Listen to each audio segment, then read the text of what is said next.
evening, everybody. My name is Becky Van Horn. I am your Carbon County Historical Preservation Officer. Welcome, one and all. Hi, Nancy. You will have noticed on your seat a few items that I'd like to talk about before we get into this night's discussion. The first is if you're getting lost with all of our events, I put this on my refrigerator and it helps me every day. So I figured I should share the love. This is all of our upcoming events until October. So you can plan your life accordingly. It's really wonderful. I know this is your first priority for events to be at, so I wanted to make sure you guys all knew. So yeah, please take these to your refrigerator or wherever else you're not going to forget it. A couple of things I wanted to talk to you guys about. First and foremost, you all will have an invitation here for Noreen Linderman's 95th birthday party here at the museum. There will be some live music. Noreen herself will be yodeling. She is 95 years old, so, you know. She's still great. She's amazing. Yeah, she's absolutely incredible. So, yes, please come by for this. There will be cake. So it'll be fun. And then also, just so you guys have it as well, I did finally release the schedule for the Festival of Nations here. So you can plan that weekend accordingly. You will notice that there is quite a bit of overlap going on with some of the times, but that will keep you from getting too comfortable where you're sitting. And then in here, if you guys are interested in participating, are the volunteer roles. We still have plenty of slots left for people to help out with that. We would love as much help as possible so everything can go smoothly. And also, you know, one of the roles is raffling, so that will help us raise money for the museum. Here, we are undergoing construction upstairs on our second and third floor at the moment, so that fundraising will really help. And then our cooking opportunities are there as well, so if you can't donate your time, maybe you consider donating a dish instead to the different options here. And my contact information is on both of these, so let me know if you are interested in participating. I will be happy to talk to you guys about that. Next week, we also have the Natural History Institute coming by, and they will be doing a meeting here. They have invited the public to come to a talk by Mike Demick, who will discuss dinosaur discoveries, old and new, next week on the 18th. So if you have some interest in dinos like I do, please show up for that at 5 o'clock. And then I would like to introduce some very special friends of mine, Marve Keller and Joan Brownell, who are instrumental in putting the Regis Cafe on the Historic Register, as well as the Yellowstone Bighorn Research Association, among others. So we are in their debt in this community for their continued support of keeping this place a historic downtown and historic area. So today they're going to be presenting on their research for the YBRA. So please give a big round of applause for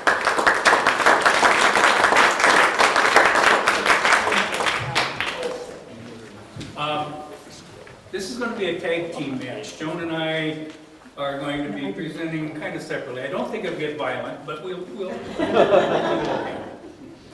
how many are familiar with the Yellowstone Bighorn Research Association camp? How many have been out and visited the camp? Okay. Yeah, I've lived in Montana, Billings, Red Lodge area for over 40 some years, and I just became aware of the camp like 12 years ago when I was doing a gig in Washington, D.C. Yeah, did I mention I worked for the government when it used to be a good thing to work for the government? And you know, when you live in a big city for a while and you commute back and forth, you tend to meet the same people on the bus every day. And I met this guy who he was very high up in the USGS, U.S. Geological Survey. And we talked, where are you from, what you did, and I said, oh, you're from Montana, Red Lodge. And he goes, oh, yeah. He said, I started my career in Red Lodge at this camp. And I I never heard of it. And it was about 5 years ago when I met Greg at the was a fun run. And we talked about it, and I had seen pictures of the camp, and I thought, my God, that's a pretty cool looking place. And he said, well, you ought to come up and take a look at it. And I did, and you know, this is one of the buildings, first buildings we saw. This is a 30s building, but it still looks like this pretty much. And I thought, yeah, I think this merits some historic consideration. And he said, well, that's interesting because one of our board members, Denise, was interested in that. And we met and talked about it. And thought we ought to nominate this in the National Register of Historic Places. And I read a lot of nominations, and it was something that I wasn't prepared to do. And I knew Joan, who's done, what have you done, 20 national in Montana? And several here in Carbon County too. Wow. And so Joan is a historian and I, and we had brought her in, and she went up there and looked at it, and I was only considering looking at 3 cabins up there, and she said, no, you have to consider this whole camp because of what it's done. And we'll talk about that a little bit later. You can go ahead and go to the next slide. So it's not just the cabin, but it's the views from up there. And this is from the porch of the main cabin. You can do another one. And even from one of the other structures around there, it's just an incredible setting for a camp. And I think one more, I'm not quite sure. Oh, and this is a air photo of what the camp actually looks like. It's more than 2-3 buildings. And to consider nominating the whole thing, I'm sorry, I'm standing in your way here. Consider nominating the whole thing is a major undertaking, which Joan agreed to do, and thank God for that. But, next one is, oh, that's not the one I want, but go ahead. Go ahead, go one more. Go back to the other one. We'll talk about the nomination. Yeah.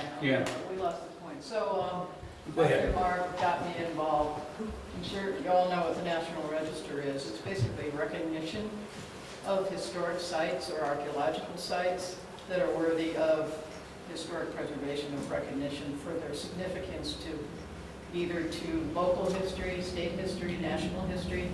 And it turns out that the camp is eligible, significant under all 3, which is pretty rare. And to get it listed under all 3 is even more rare. So the number 1, it was eligible because of the geology that occurred there since it was started in it started in 1930, but I'm going ahead of myself and behind myself, I don't know. So for the amount of geology, the knowledge, the education that came out of all the geologists came over here since 1930, recognizing the different geological formations from, basically to the Bighorn over all of the Yellowstone Park, volcanics in the Yellowstone Park, and also the geologists that came here that are, became reputable, famous, like the man who, and Denise can give me his name, Wilson. the plates that was for worldwide recognition of discovering that. And of course, some of the geologists discovered the chromite over by Nye as well as the platinum and palladium. They were graduate students here. And so, again, being of local significance is just of how much education and research was done here and how it affected, of course, the economic geology as well. From even one of the first men that came here, Tom, was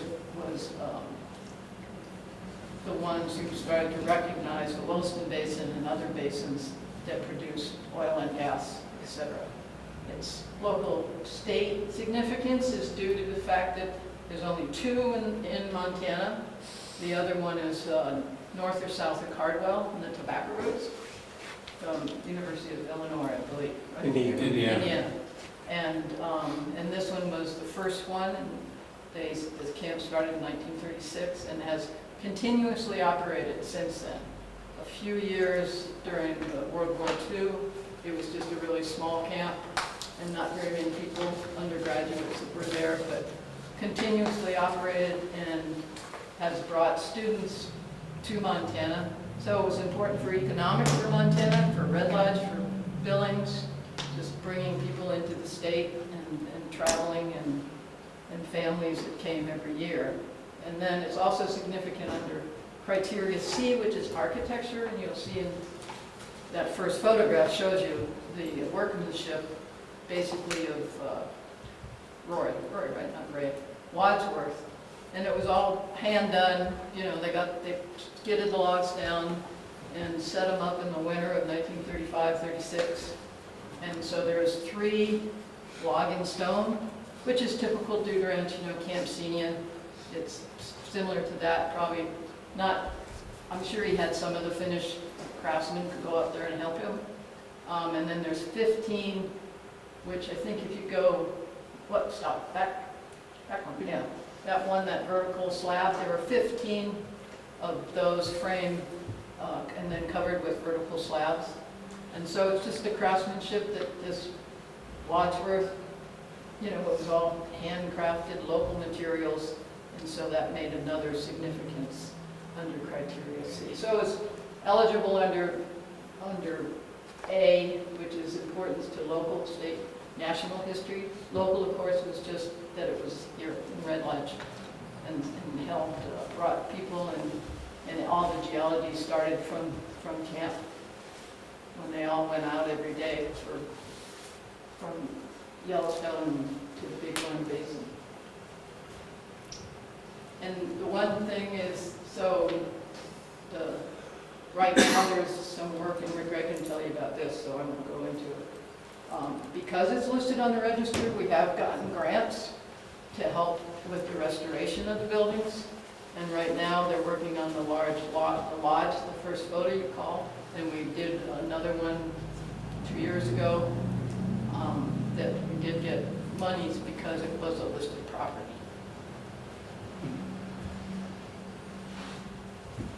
Oh, well, and I should mention that it's a simple 5-page form to fill out for this thing.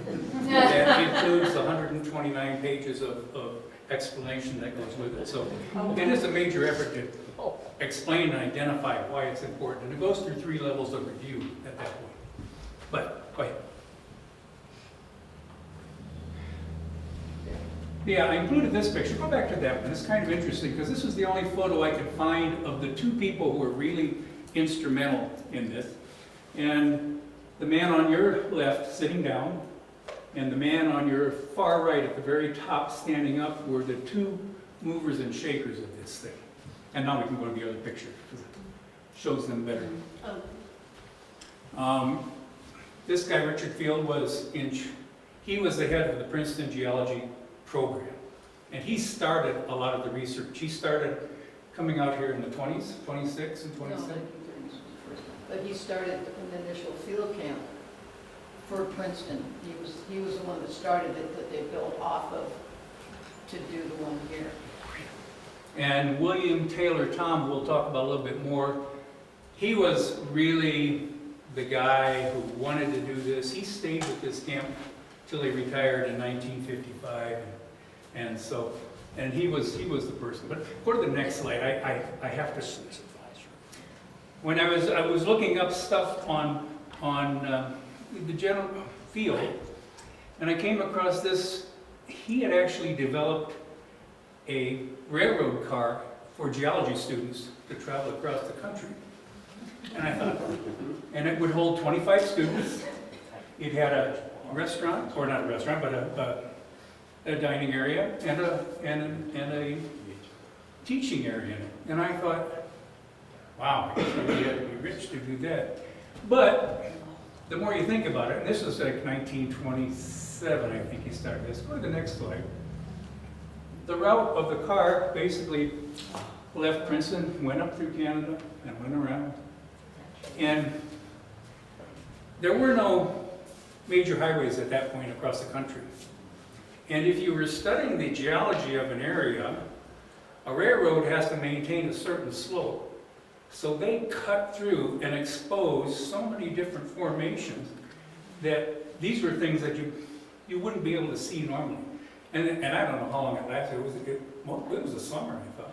And they would stop, they'd actually park the car, and they would go up and look at different areas if they needed to. But I just found it interesting. And I think this was his baby, because he wasn't so involved in the camp later on anymore.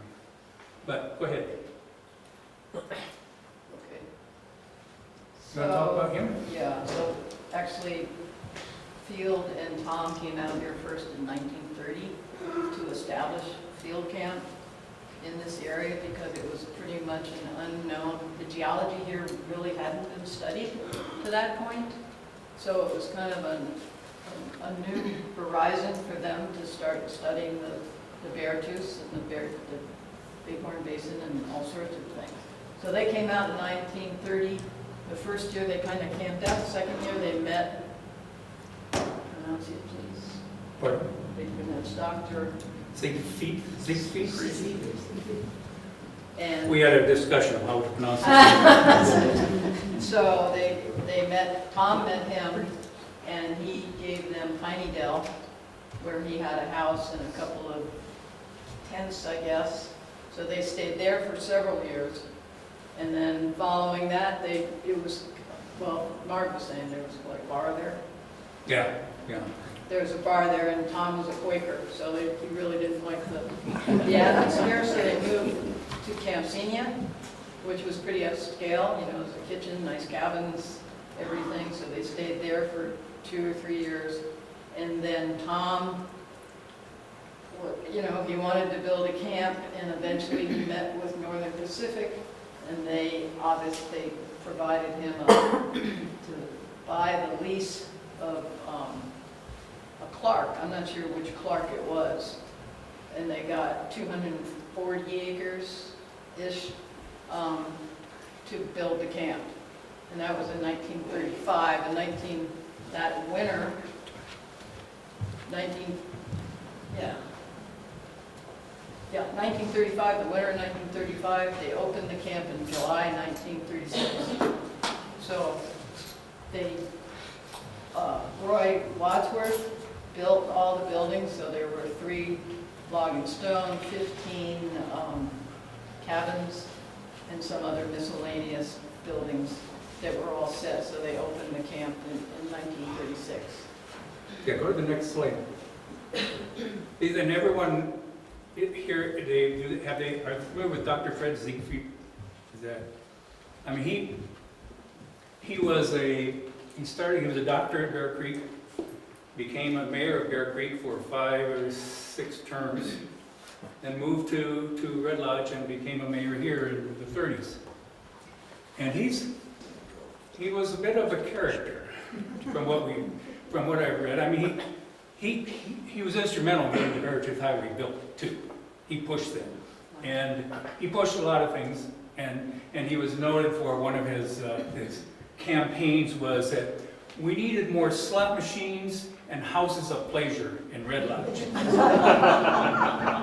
And I suspect that kind of attitude may have rubbed Tom the wrong way, you know. They stayed there. And the other picture is of Roy Wadsworth, who was instrumental in the camp. He was there for 40 years. 40 years, and he was the one who helped construct things. And his wife was also she was a cook and stayed at the camp too. But yeah, next slide. And this is a picture of what Piney Dell looked like at that time. Everyone knows where Piney Dell is now. Yeah. And Ziegfeld actually, he owned that, and we should also mention that he was an amateur he referred to himself as a paleontologist at large. And he liked geology and paleontology, and he once opined that the only good thing about geology is gas and oil and fossils. The rest of that's worthless. And you know, a lot of his opinion was he was here in Red Lodge after the mines closed, and he knew what was happening in the city. So, and I think that's part of his interest in the camp was he was interested in getting geologists out here to maybe find some other minerals that would be useful. And he was on the board for several years too, so he was active.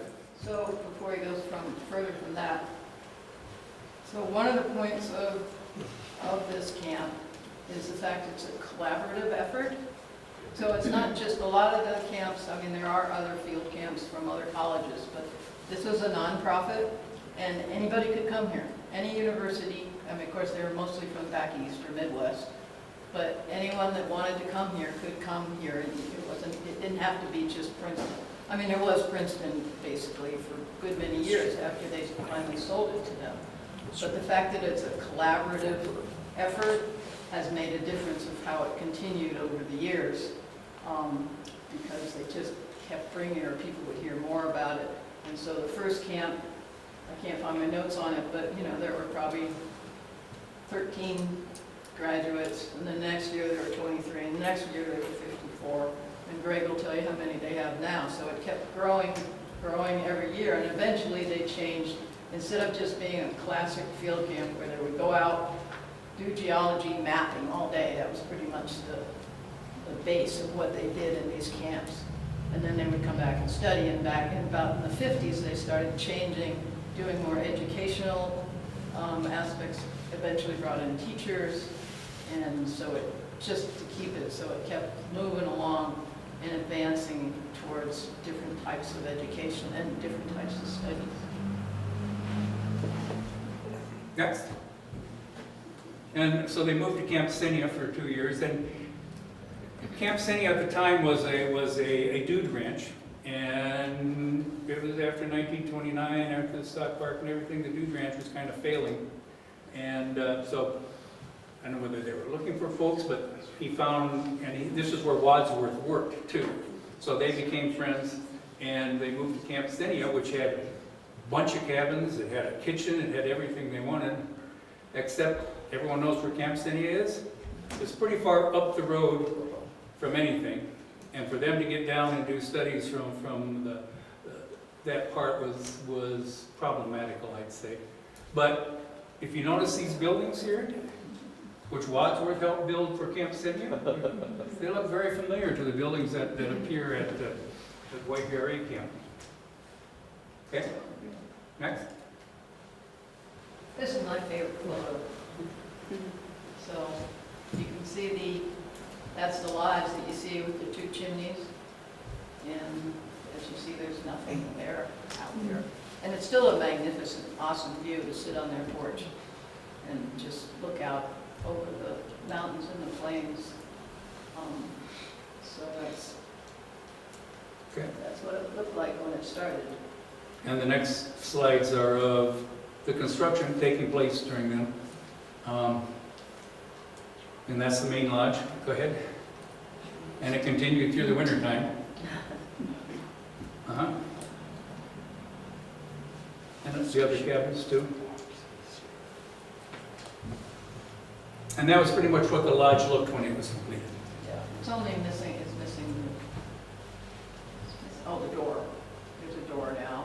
It's one of the important things to know too, and I'm just interjecting things when I think of them.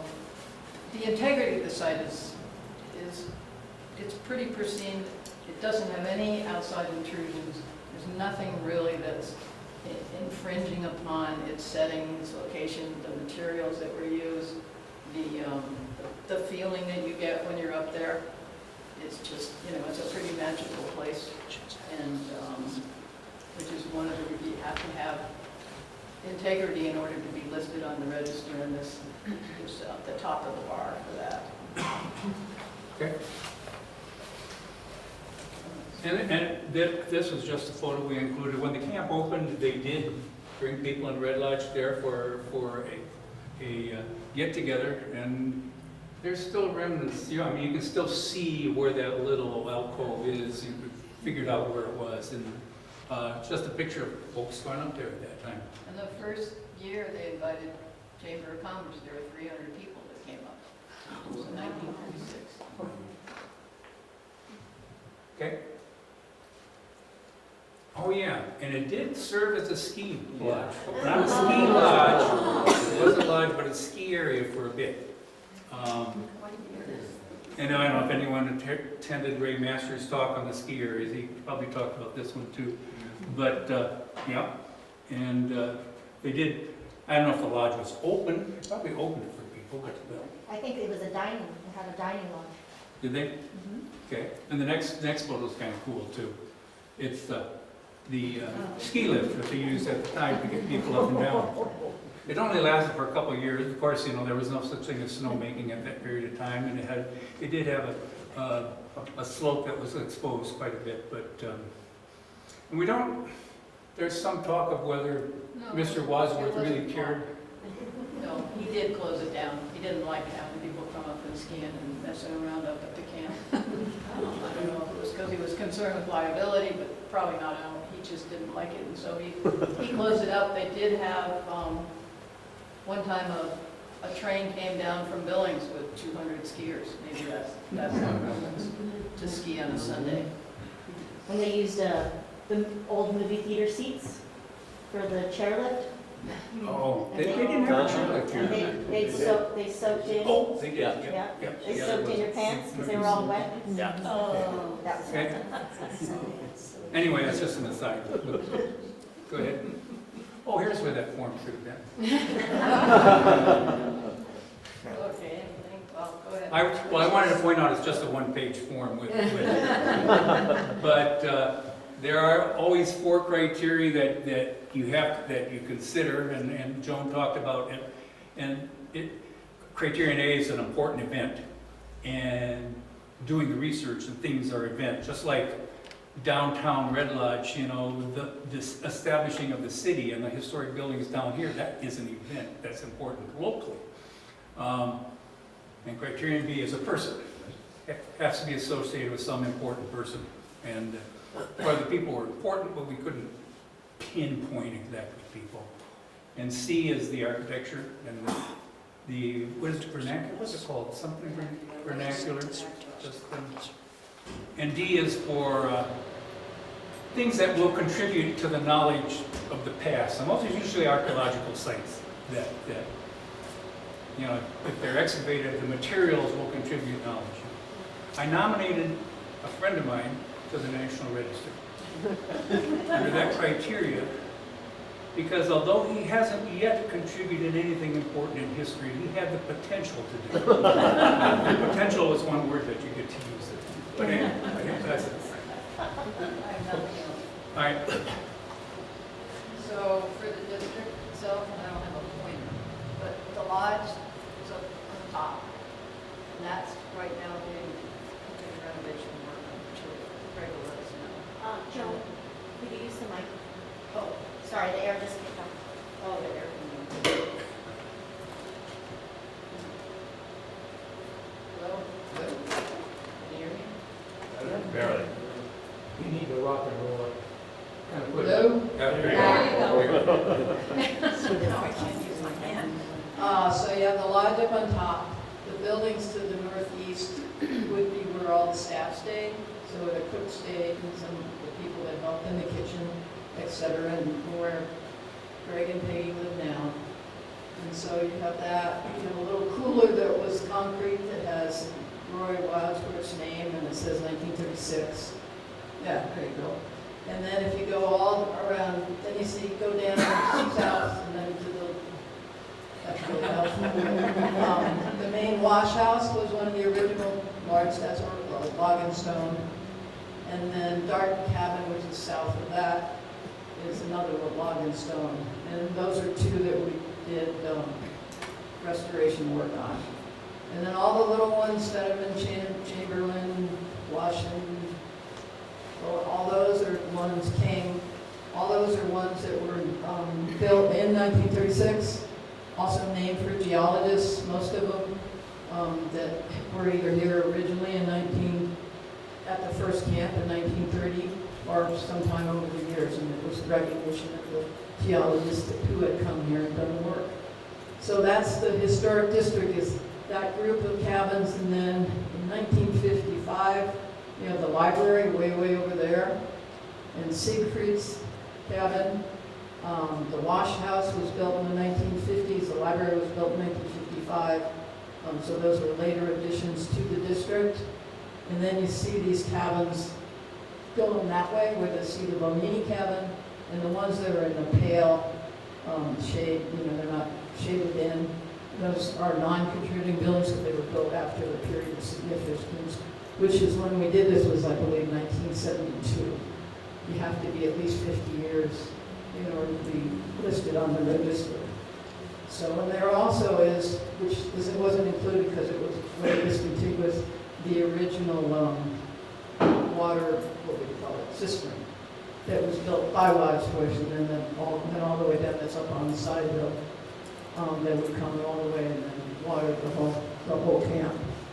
So that's, but there were 42 buildings and structures as part of the original historic district. And most of for those who haven't been up there, most of the sleeping cabins are like 8 by 10, 8 by 12-ish. So they're not, and they probably had canvas tents too, to house people when they had a large crowd. Yeah, this is a picture of it. Okay, those automobiles there. I'm saying late 40s, early 50s when that picture was taken. And then the next picture was more recently, obviously. The changes have been on the metal roof. Remember the fire that happened on Mount Maurice? Okay. It came down to the camp. Greg, they had to abandon the camp, didn't they? For 3 days. Yeah. So metal roofs are kind of important, and I think that's an accepted change now. Now, metal roofs are accepted for any listed property. That's just in our country. That's the way it has to be now. Next. This was an interior shot of the main cabin, and next shot. Hasn't changed a whole lot in the years, and that's an important thing too. What the interior looks like, although a lot of buildings, the exterior looks like. But I always thought that was a nice element. So the main lodge, of course, was basically a sitting area. They weren't allowed to study here. They had a little cubby holes with a nail, and this is where the kitchen is, and the dining room. The kitchen was pretty much family style. They would just bring out big bowls, and I read today somewhere that if the bowl got empty, they just hold up the bowl, and the girls would come in and fill it. So, but the way the camp ran, like any camp, is, they get up at 6, and I guess breakfast was at 6:30, and the camp basically revolved around dinner, because once they had breakfast, they'd go and get ready, and then they'd be out in the field all day. And I believe dinner was always at 6. Jen, correct me if I'm wrong. And so it was, most of the campers would be empty during the day, unless they were being sick or something of that nature. I think your mic's on, so go like that. Now I forgot about it. Okay, you go ahead. Oh. Where's the recharge? Well, changing that, can I ask a quick question? Oh, yeah. Do you know why they went so far up the mountain in that era, like 1930s, like getting up there seems like it was... Well, that was where they got the parcel of land, was a railroad parcel that Wasn't the goal to... got a deal that, they weren't using it, and I think they cut a deal on it. And one of the interesting things is that Tom he spent 10 years with the U.S. Geological Survey, the guy who's been here for so long, and he also was a consultant to Northern Pacific Railroad. And, I think there's a railroad connection that he knew this land was up there, and the railroad wasn't using it, and probably cut some type of deal. So it belonged to Princeton for 10 years, and then Yellowstone Bighorn. Is that long? What? There it is. It's green. Just came up. Yahoo! Okay. Yeah, real close. So anyway, it belonged to Princeton. Princeton Geological Department didn't want it anymore, and then so Tom came up with the name for the Yellowstone Bighorn Research Station Association, and they were incorporated in 1947. My dates are probably a little off. And then they purchased it from Princeton for $4,000 around that same time. Okay. And this is what, another picture of the, That's a garden. one of the original cabins, that's a wash Wash house house. that was built. See the same stone construction? Go ahead. And, Oh, sorry. so the wash house, of course, it has an addition on one end. And so originally there was only this portion. And the first woman to come to camp was, Gilly's name, Linda? Linda Dutcher. She studied there for 3 years, mapping and something, I'm not sure what. But so she was the first one, and then the first student really came in 1972. So they built a kind of, so originally it was unisex, I guess, but there weren't any women, so it didn't really matter. So they built another part, so it ended up having a boys section and a girls section.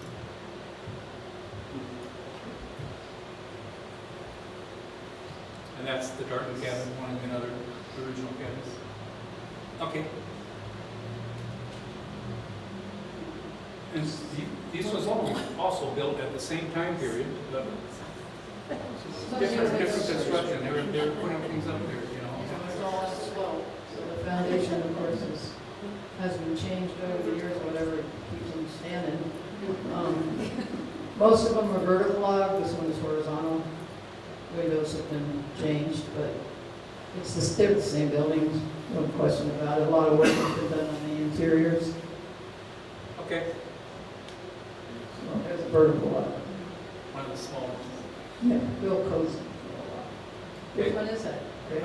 That's the king cabin. King. The smallest one is called the king cabin. Of course. Okay. And this is the library, which was built in 1955. Eventually it got associated with, it was a repository for USGS materials, brochures, things that were published.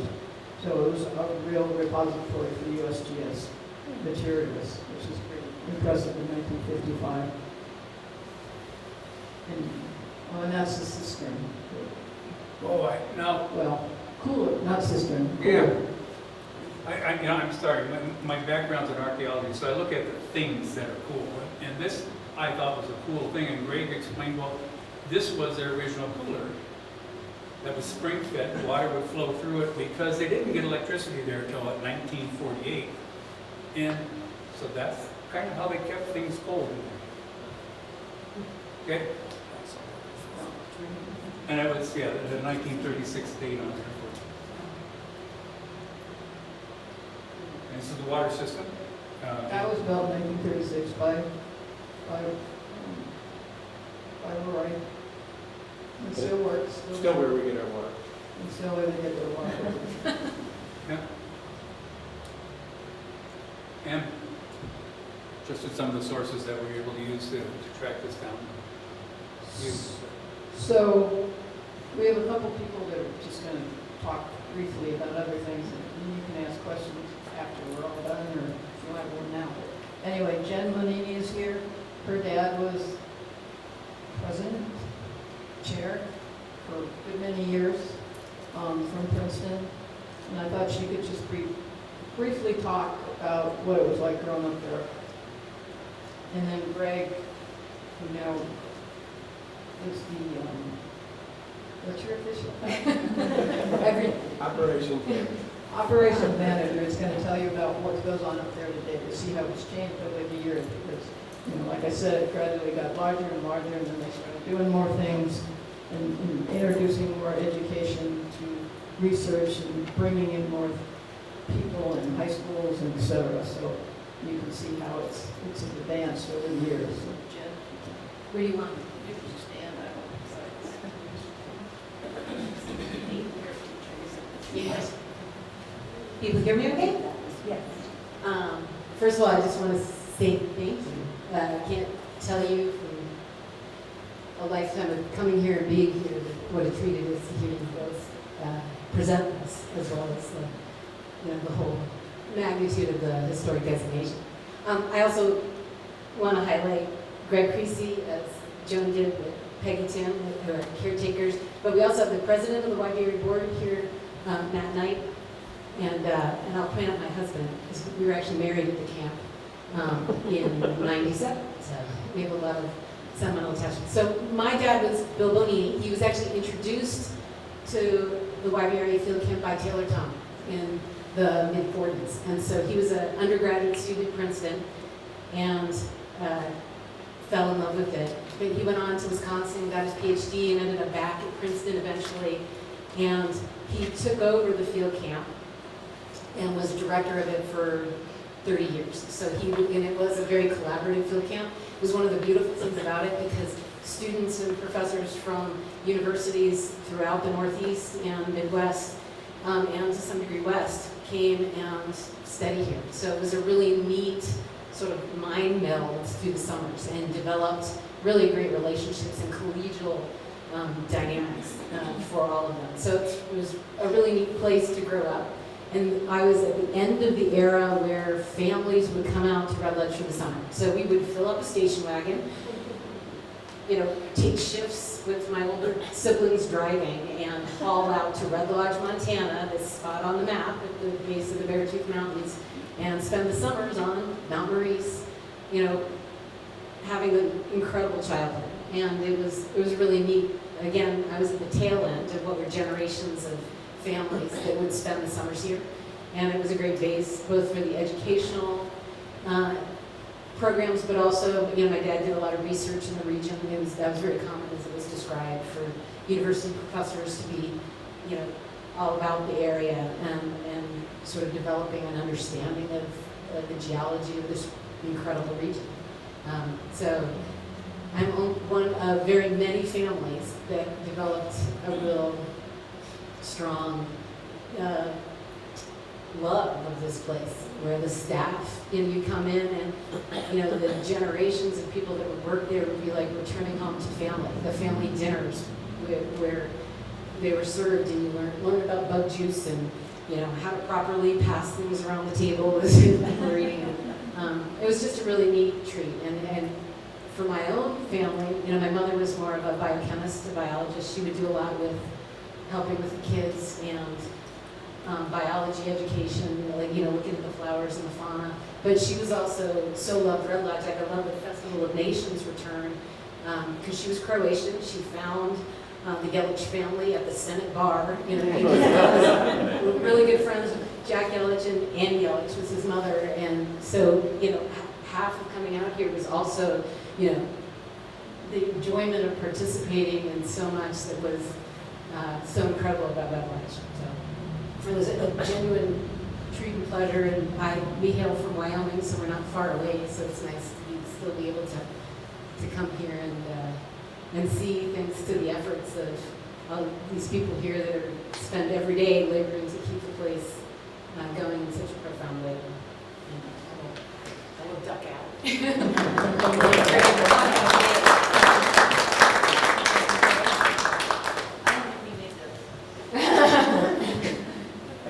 projects.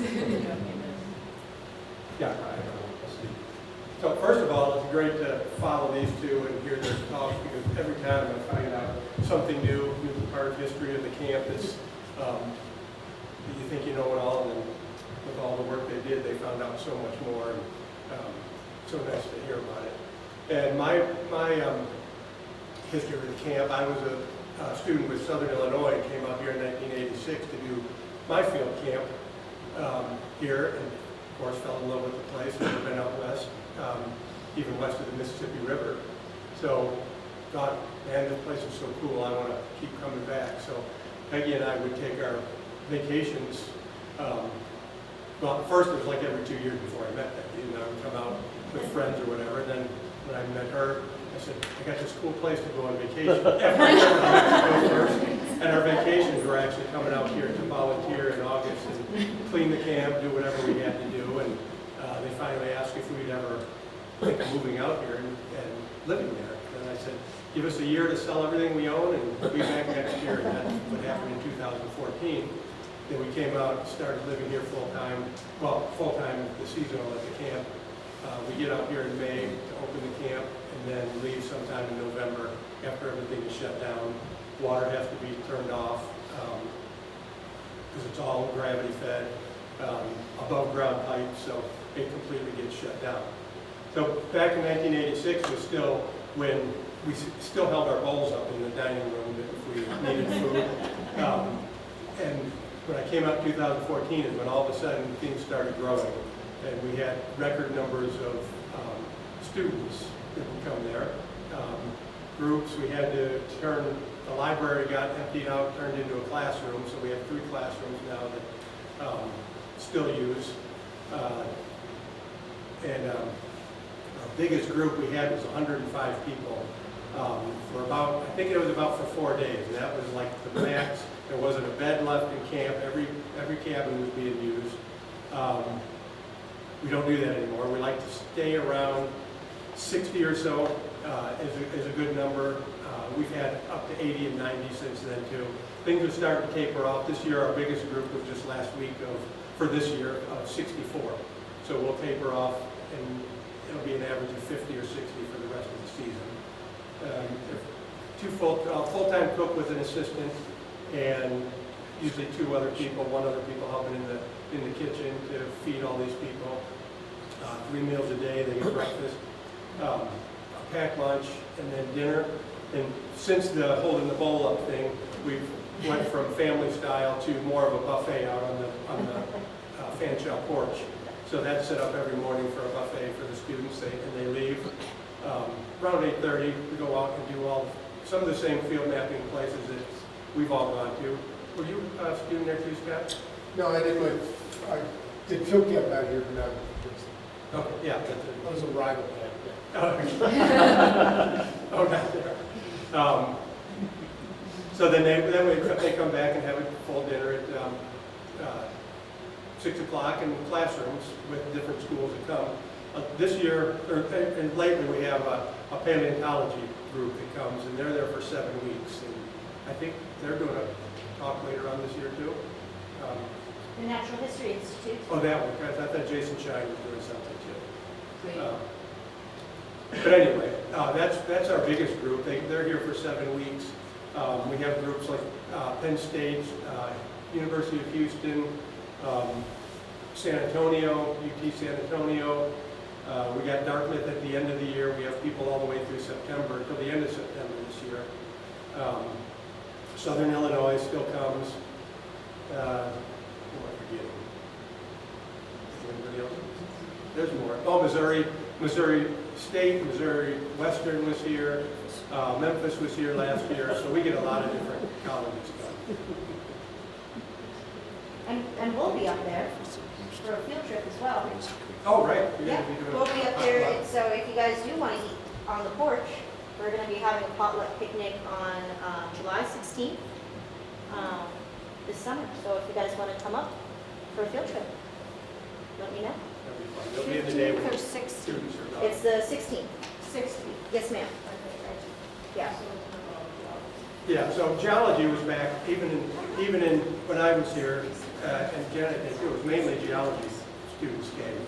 But now there's biology, ecology, we've had a bug group come that did bug photography and just collected bugs at camp. Mycology, a mushroom group came up to study.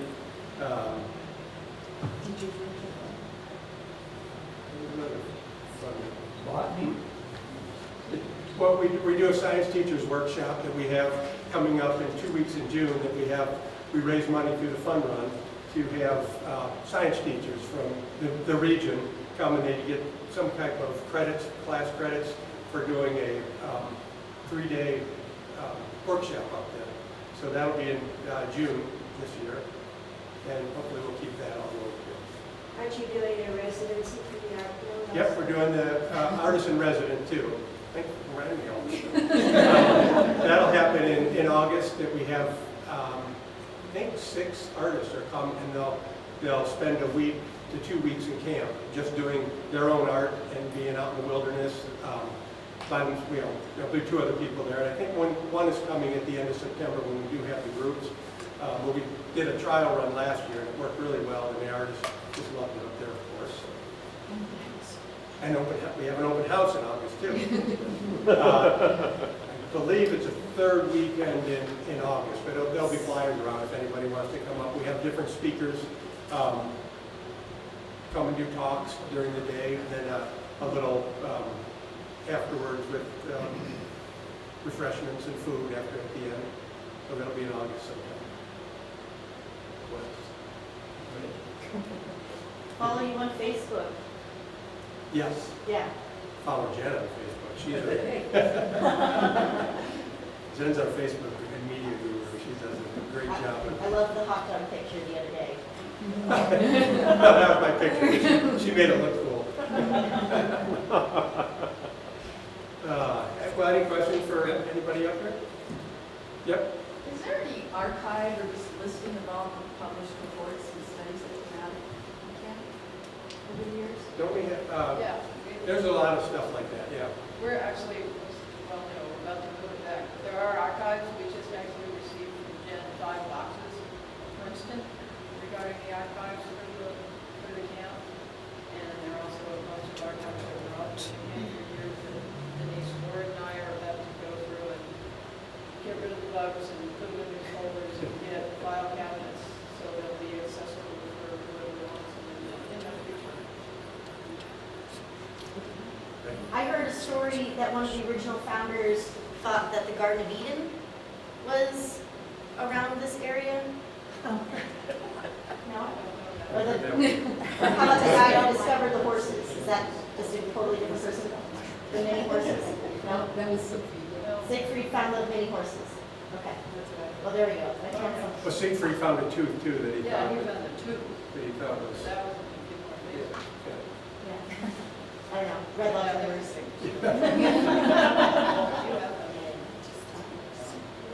Scrapbook is filled with stuff. Yeah. Bruce? What, the name Fanshawe, who is that? I don't know exactly, but he was a geologist and Princeton geologist. Yeah. Very famous. He was a Princeton geologist, but he ended up having his career in Montana, I thought. And so he did a lot with the field course and with the camp because he was based out of Billings, I thought. I don't know. Do you live on 2 Mile Bridge Road? Well, my Jack mom Fanshawe. had a place called the Fanshawe Place. It was Huh. Oh, I wonder. Well, Jack Fanshawe was He his was name. Jack Fanshawe. Jack Jack Fanshawe. and Peggy. Yeah, Jack and Peggy Fanshawe. And then back on your map, this isn't going anywhere, but back on your map, you show the Fanshawe Place, and then there's a arrow pointing to a bell. That's the dinner bell. Is it still there? Oh, yeah. Mhm. So at 6:30 in the morning, somebody goes out, pulls the string and rings it to wake Yeah. up everybody, and then. Darn it. Well, I thought I was gonna be able to say, I had that bell and I sold it on eBay. At my mom's place on 2 Mile Bridge Road, there was a bell painted green, and she gave it to me, and I stored it forever. I drug it out just to see what it sounded like, and it just went thud. And No, it this was one cracked. pretty well. But it had a brand on it, and I don't remember the brand, but it was green, it was a big bell, and it came from that place. I don't know where it is now. Well, the original bell was a big saw blade, which is still hanging on the maintenance shop there.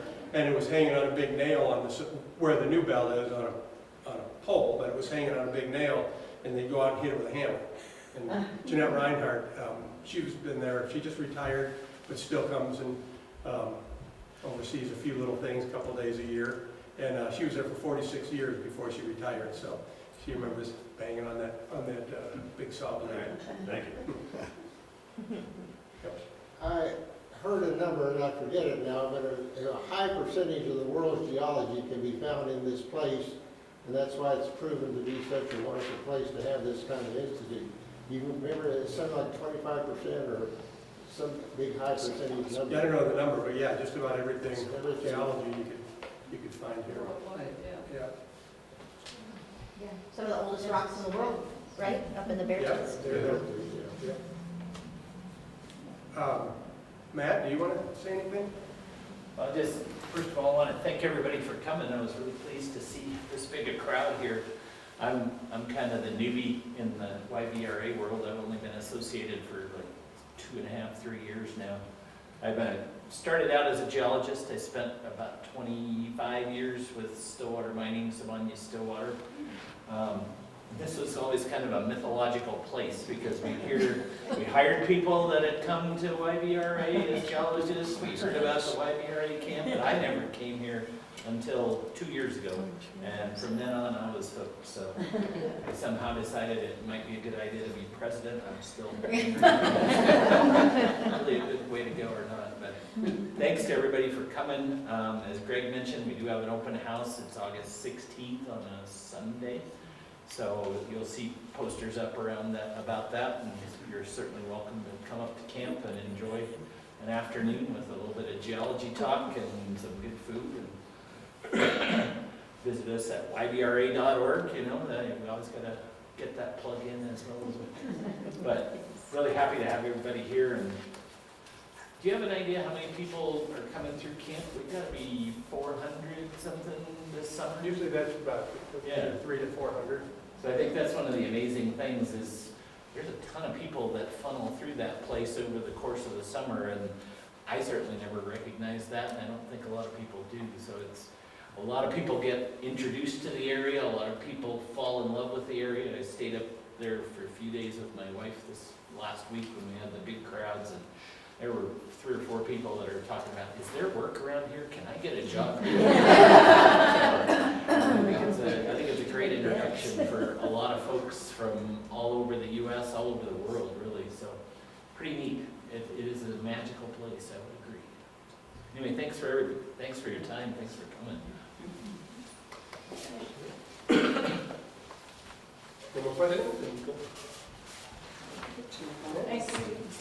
Thank you, everyone.